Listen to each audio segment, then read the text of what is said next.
A screaming phone call, a swearing phone call, and a MAGA civil war. That is what is being revealed in new reporting from CNN showing just how much Donald Trump is fighting with his own party. And it should come as no surprise. Why wouldn't Donald Trump be privately fighting with Republicans when he is publicly fighting with Republicans? We see it more and more every day. Republicans in the House specifically, but as well as the Senate, trying to put some distance between themselves and Donald Trump as the midterms are looking like a bloodbath, coming out against his policies, condemning him when he goes off the rails, which is always, and going as far as to attack what he does and says. And there was no better example than Donald Trump's racist post last weekend, or one of his racist posts, but attacking former President and former First Lady Barack and Michelle Obama. It caused a stir with Republicans, and new reporting is exposing just how bad it was. But before we get to that reporting,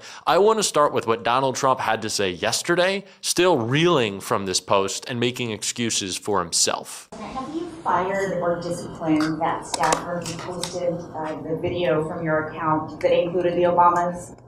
No, I haven't. That was a video on, as you know, voter fraud, and fairly long video, and they had a little piece and had to do with the Lion King. It's been very well, it's been shown all over the place long before that was posted. But that was a very strong, and I'm sure you saw it, a very strong piece on voter fraud, and the piece that you're talking about was all over the place many times, I believe for years. Wow, what a surprise. Donald Trump didn't see that it was that big of an issue. And he keeps on saying the Lion King. He's like, well, it was the Lion King, and we love the Lion King. Why are you mad at me? First of all, no one's upset with like the copyright. We're not lawyers for Disney. It's a little ridiculous. But there were no apes in the lion. It wasn't the Lion King. It wasn't a spoof. And the fact that you're calling it a meme doesn't detract from how bad and racist, bigoted, and gross it was. It was just gross. And it also didn't make any sense. Why are you the king of the jungle? What is the jungle? What are you talking about? Donald Trump is just Facebook uncle posting at this point because he's got nothing else to do with his time, because he can't govern. He doesn't have control of Congress, and he can't govern himself. He's in cognitive and physical decline. And so, of course, he's just going to be lashing out at whoever upsets him the most this week and the week before and the week after that. And of course, Barack Obama is always existing in Donald Trump's mind. But as we remember, there was a bit of backlash. There was some outrage from MAGA Republicans, and I want to remind us what it looked like with Tim Scott before we get to how Trump reportedly responded. Now growing outrage from Democrats and even some Republicans after President Trump shared a racist video on social media depicting former President Obama and former First Lady Michelle Obama as apes, monkeys, in a jungle. Moments ago, Trump ally Tim Scott, the only black Republican currently serving in the Senate, called on the president to remove the post, writing, quote, "It's the most racist thing I've seen out of this White House." Let's go live now to CNN's Kevin Liptek at the White House. Kevin, how is the administration responding to this post by the president? Well, the White House is essentially trying to downplay it, but I think that response from Tim Scott is so interesting. You know, so often the reflexive move by the president's Republican allies in these kinds of situations is to essentially say that they hadn't seen what the president posted, to say that they were sort of begging off any response. Tim Scott, of course, the only black Republican in the Senate, very much castigating the president here, saying that it was the most racist thing that he's ever seen out of this White House, and saying that the president should remove it. So really not mincing any words whatsoever. I made fun of this in the moment, the response from Tim Scott, not because I thought it was bad of him to condemn Donald Trump, but because him saying, "Oh, I'm praying so deeply that it's not true. Oh, I hope it's not true." Why would it not be true? Why wouldn't Donald Trump have posted something racist? Are you crazy? That's what he does. Have you not observed him? That's the administration.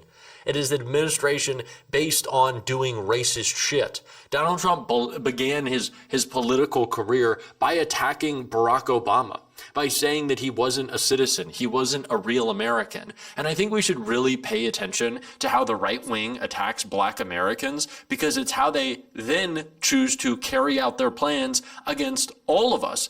Donald Trump went after two black journalists, right? Donald Trump is trying to put Don Lemon in jail. Donald Trump is trying to make sure that anyone else who speaks out is going to be silenced. Donald Trump said that Barack Obama needed to show his papers, and now he's demanding it of all of us. So maybe we pay attention to the way that Donald Trump attacks black Americans first, because it's a really good example for how he's going to do it to the rest of us. We know where he starts. We know what the conclusion's going to be. But Donald Trump, of course, got a little pushback from MAGA on that. He apparently didn't like the pushback from Tim Scott, but also notably one other Republican senator. Trump privately lashes out at GOP lawmakers over racist video blowback, sources say. Hours after refusing to apologize for a racist video posted to his Truth Social account, Donald Trump hadn't let go. He spent last weekend complaining to allies about Republicans who had condemned the video depicting the Obamas as apes, questioning the lawmakers' loyalty and vowing consequences, sources familiar with the comments told CNN. The president railed against South Carolina Senator Tim Scott, the sole black Republican senator and chair of the Senate's GOP's campaign arm, throughout the weekend at Mar-a-Lago, arguing one of his top congressional allies was out of line to call his White House post racist, the sources said. The president felt he could have handled that matter privately, a senior Trump administration official told CNN of Scott. He was like, "We work together all the time." He didn't need to comment publicly. Trump had even stronger words, though, for Alabama Senator Katie Britt. One of the sources recalled using expletives to denounce her and declaring that she was dead to him. So Donald Trump was angrily calling, lashing out, condemning, and saying, "You're dead to me. You've turned your back on the racist posting at this White House. We can't accept that." And this is business as usual for Donald Trump, to call, to lash out, to scream, to swear, to yell, to get angry, to get red or orange in the face and meltdown. But also, why are these Republicans surprised or pretending like they're surprised? Donald Trump has filled his administration with the most racist and bigoted people possible. And in fact, one of them was just grilled by Senator Chris Murphy in a takedown that you definitely want to check out. Thank you very much, Mr. Chairman. Thank you all for appearing here today. Mr. Carl, I think it's just heartbreaking that you have been nominated for this position, that you've reached a panel before the United States Senate. But I do want to give you a chance to go a little bit deeper in your explanations of your personal beliefs. They are directly relevant to your fitness to serve. You already have had some of your statements read to you, but I'd like you to respond to at least a few of them. One of the things you have said is that anti-white discrimination is the most pervasive and politically salient form of racism today. So do you continue to believe that anti-white discrimination is more salient than the discrimination faced today by blacks, Latinos, Muslims, or other American groups? Thank you for that question. And thank you also for giving me an opportunity to speak at a little bit of length. I haven't necessarily had much opportunity to respond. I'm going to have at least one more question for you, so I'll give you a minute or two to respond. Yes.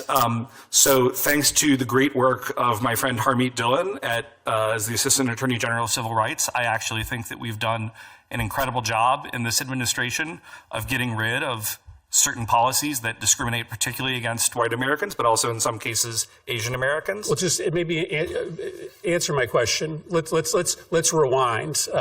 Because maybe you'll suggest that everything is fine now. Let's rewind a year ago. A year ago, were white Americans the most discriminated against group in the United States? You said it. So yeah. Senator, no, certainly this is my belief. I'm not running away from that. I think that while, of course, all races in different contexts can be subject to really severe discrimination, that when we look at our legal structures, white Americans are often very disfavored in overt ways. We're seeing this in the Small Business Administration, many other places. So your belief is that white Americans face more discrimination, at least prior to the Trump administration fixing this, than black Americans?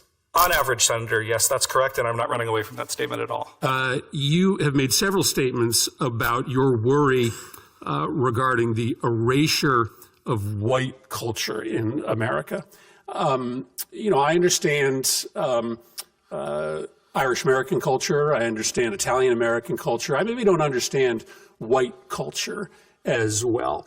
Tell me the values, the white values that you believed are being erased by the current American government or prior American governments.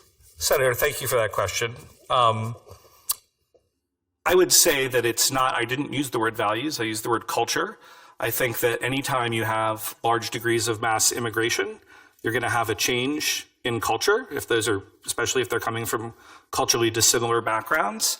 And no matter what group it is, if it were in China, it would be the same thing. If it were in New Guinea, it would be the same thing. Yeah, but tell me about what that means. I mean, culture is values, right? It's expressions of identity. Tell me what is being erased. I mean, give me some examples of what you believe are being erased about white identity. What is white identity to you? Well, Senator, thank you for that. Tell me how it's different than other identities. Senator, I think the question of identity is something that lots of I scholars guess you can do a sermon on identity, but just tell me how you define white identity and what you think is being erased about white identity. Senator, it would have, thank you again for the question, and genuinely thank you for finally letting me have a chance to explain some of my comments a little bit. But I would say that, they could be things like going to a certain type of Christian church and that sort of culture, which is very different. I mean, we can all be Christians, right, in a certain environment, but African-American Christians might worship differently than Chinese Christians that might worship differently than white Christians. Of course, sometimes you have multi-ethnic churches, but things like that, certain types of Anglo-derived culture that comes from our history. Like what? Let me think about this. It is embarrassing to be as just racist and bigoted as these people are. It's disgusting. It's reprehensible. They shouldn't be in our society. Let's make that very clear. But it's also embarrassing to not be able to defend your beliefs, to stammer and slur if you're going to be a bigot, back it, right? I'm not encouraging it, but if you're going to be that way and you can't back it up and you don't have your weird racist, faux evidence, what are you even doing? These people are such jokes. They fold so quickly. They have to reserve their bigotry for online shit posting, because when they're confronted with the reality of who they are and how flawed and stupid their arguments are, they fall apart. I don't know how you call yourself the superior race and you can't argue before the fucking Senate. These guys are jokes. I'm sorry. It's just embarrassing. You're fucking just stay in your mom's basement, you loser. I hate these people. I'm sorry. I hate these people. And they deserve to be criticized. And we're certainly going to on this show. And we're going to be getting lots of posts up of these racists getting called out. Over on Shift, I'm going to keep plugging it. Subscribe over here or watch one of our latest videos. Keep on fighting, y'all. Don't let them silence you. And until next time, I'll see you soon.